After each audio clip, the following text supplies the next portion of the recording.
Al-birru huwal ihsan. Bir maksudnya melakukan ihsan. Ihsan ni secara ringkas melakukan kebaikan. Husn ihsan maksudnya melakukan kebaikan. Ihsan juga bermaksud itqan, melakukan yang terbaik. So kita melakukan hal yang terbaik yang diperlukan oleh kedua ibu bapa kita. Dalam hadis ini secara spesifik kepada ibu kita dan kepada ayah kita. Maksudnya apa yang paling berhak diperlukan dalam bentuk kebaikan oleh seorang ibu dan seorang ayah, maka itulah ihsan yang perlu kita lakukan kepadanya. Mungkin kita masing-masing berbeza latar belakang keluarga, keadaan ibu bapa kita.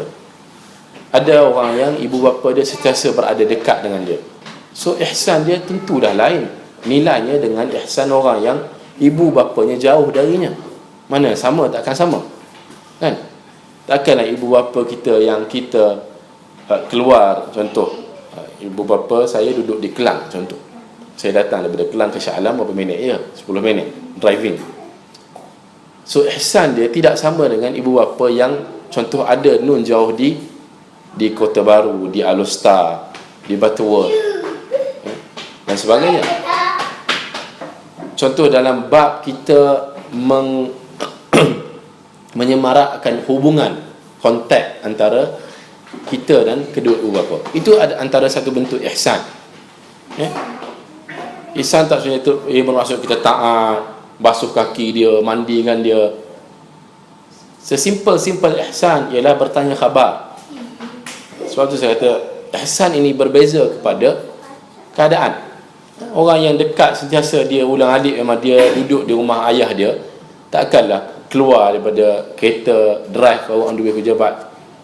Tanda ihsan itu dia terus tanya apa khabar mak. Petang tu dia balik bertanya khabar, bawa manisan ke, bawa kuih, bawa pisang. Itu ihsan.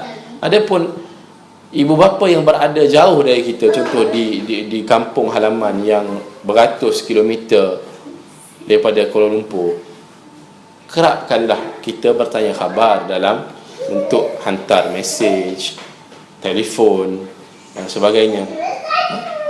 Of course lah, kita akan kena lebih lah berbanding dengan siapa yang ada ibu bapa dekat dengan dia. Sekali sehari ataupun 2 hari sekali kita telefon bertanya khabar. Itu ihsan. Maka ihsan secara ringkasnya atau secara generalnya kita katakan, kita fahaminya ia dengan melakukan kebaikan ataupun melakukan yang terbaik berdasarkan keadaan masing-masing. Kita tak boleh samakan. Kau bagi mak kau berapa sebulan? 200. Aku bagi RM20. Lihatlah level kita, mungkin itu kemampuan kita. Tambahan pula mungkin ibu bapa kita juga merupakan orang yang berada, maka dia tidaklah perlukan kepada ratusan ringgit bulanan daripada kita, tapi perhatian lain yang diperlukan. So siapa yang lebih tahu? Hanya Jauhari yang mengenal Malika.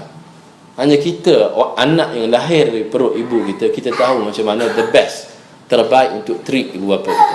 Kita tak boleh tengok orang lain, nak tengok macam mana cara kawan aku treat ibu dia. Secara general boleh kita tengok, tapi kita nak menjadikan panduan macam mana si fulan buat kebaikan kepada ibu dia secara detail, tidak. Yang terbaik kita ambil ibrah daripada hadis. Atau hadis ini bersifat general, ihsan, birrul walidain. Apa sahaja yang kita rasa inilah yang terbaik dalam erti kata ihsan dan itqan, yang terbaik dalam melakukan kebaikan kepada ibu bapa kita, dan kita lebih tahu apa yang dia suka makan, berapa lama dia boleh bertahan rindu dengan kita lebih tahu ibu bapa kita. Betul? Maka itulah nilai ihsan yang patut kita nasi terhadap kedua ibu bapa kita.